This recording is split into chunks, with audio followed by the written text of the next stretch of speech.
Salut tout le monde, j'espère que vous allez bien les amis, on se retrouve pour une nouvelle vidéo spéciale Mercato. Nous sommes le 1er août, donc dans officiellement un mois, le Mercato sera terminé. On va démarrer avec une première information, c'est une bonne nouvelle pour le Paris Saint-Germain qui souhaitait se séparer de Milan Skriniar depuis déjà quelques mois maintenant. Eh bien c'est fait, c'est officiel, Skriniar s'engage définitivement du côté de la Turquie avec le Fener où il était d'ailleurs prêté depuis le mois de janvier. Le prêt d'ailleurs s'est bien passé pour Skriniar qui s'est imposé comme un élément important dans la défense de José Mourinho.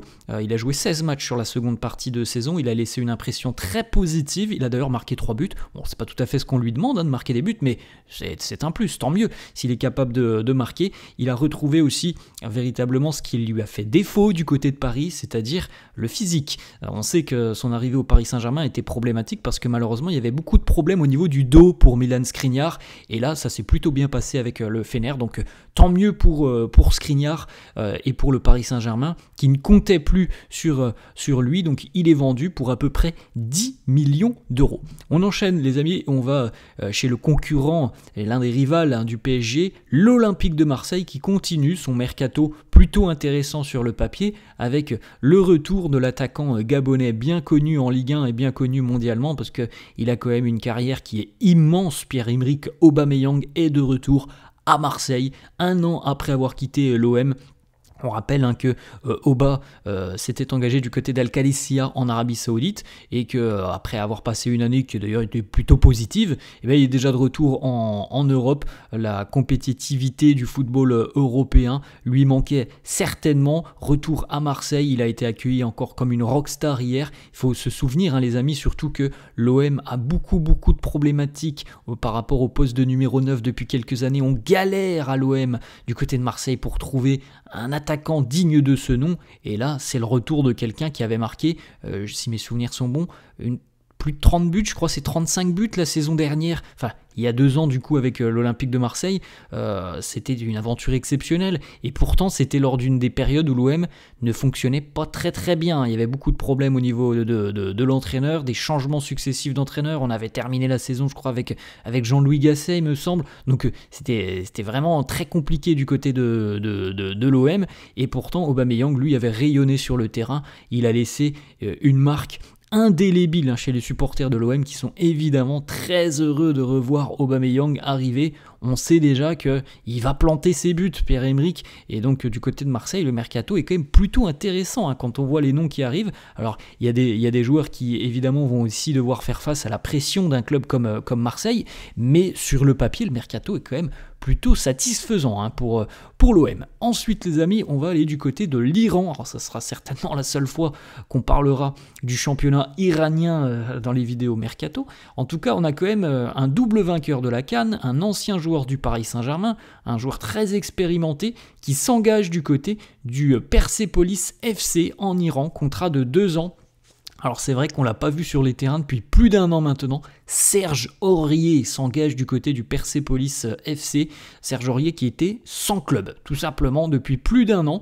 Il a fait quelques entraînements là depuis une grosse semaine en Iran. Ça s'est très bien passé. Visiblement, le club iranien a été très heureux de ses performances. Et Serge Aurier a opté pour cette décision donc de s'engager du côté du championnat iranien.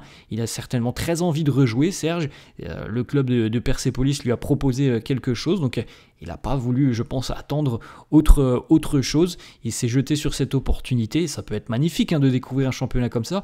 Il y a une ferveur qui est complètement folle du côté de l'Iran en ce qui concerne le foot. Persepolis a terminé 3e du dernier championnat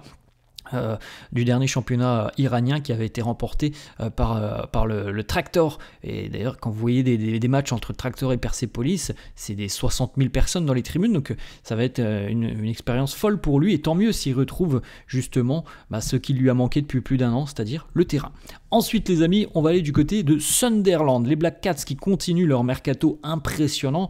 On est très impatient de voir ce que ça donnera sur le terrain, parce que Sunderland est quand même promu, et comme on l'a dit, il y a beaucoup de joueurs qui sont arrivés, il y a beaucoup de joueurs qui ne sont pas forcément très expérimentés quand on connaît surtout le championnat de Première Ligue et ce que demande le championnat de Première Ligue, c'est-à-dire qu'il faut voilà, des joueurs qui soient hyper complets, hyper expérimentés.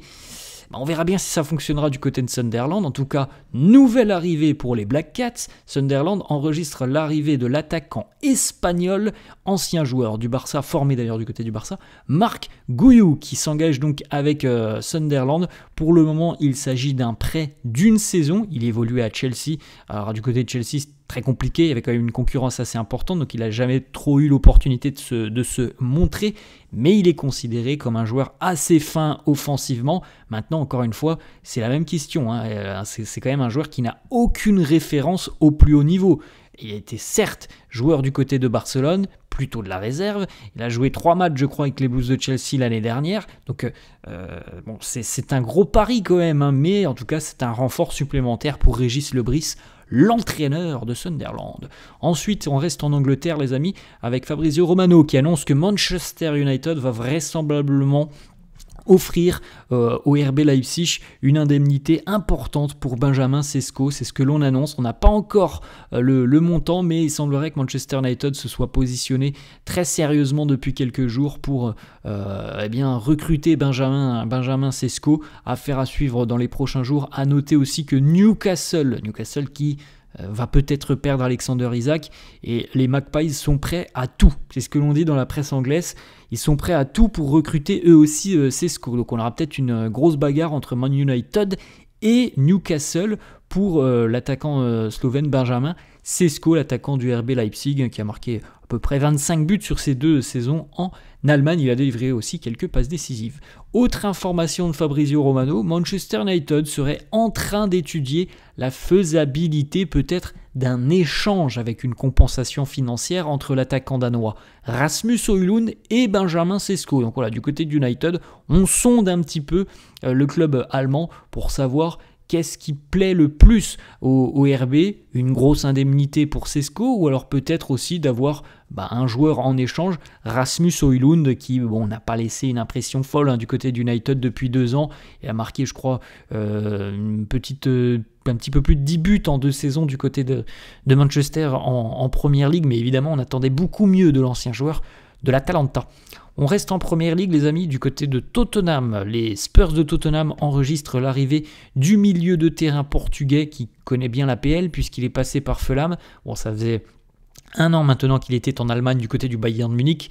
La marche était peut-être trop haute pour lui du côté du Bayern.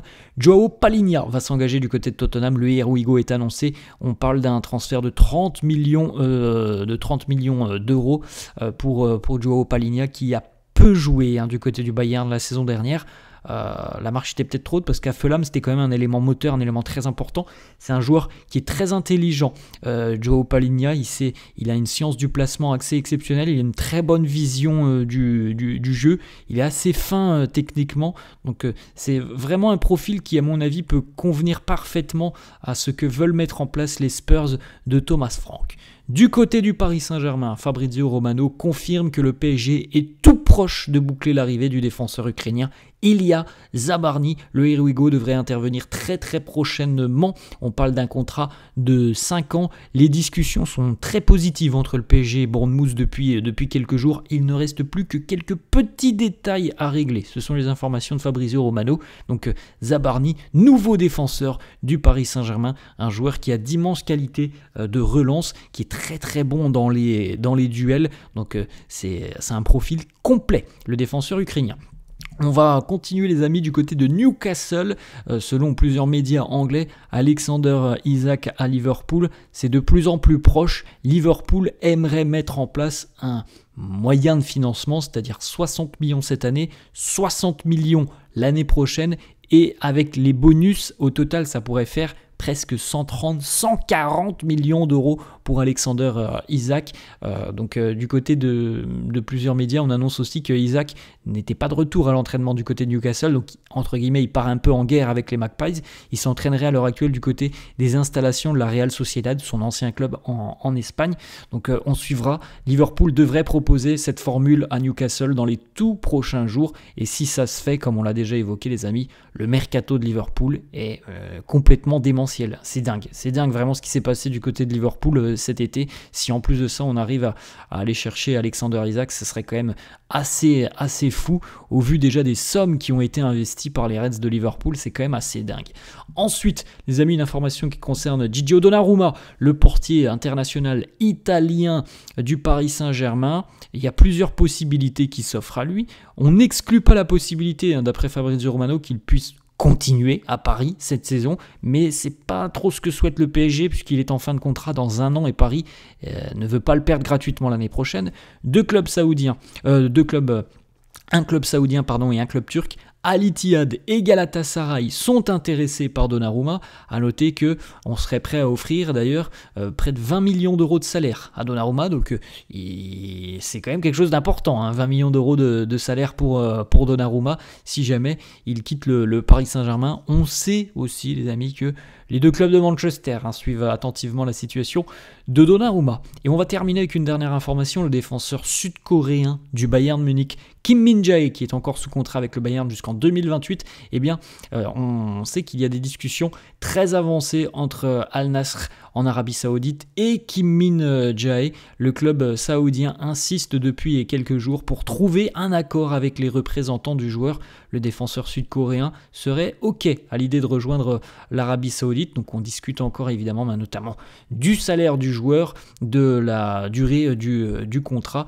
Kim Min-jae qui était quand même un élément très important du côté du Bayern, hein. C'est un titulaire indiscutable dans l'effectif de Vincent Kompany. Voilà les amis, la fin de cette vidéo, j'espère que ça vous a plu. N'hésitez pas, comme d'hab, à lâcher un petit pouce bleu, n'hésitez pas non plus à vous abonner à la chaîne. Je vous souhaite une très bonne journée et je vous dis à la prochaine. Ciao.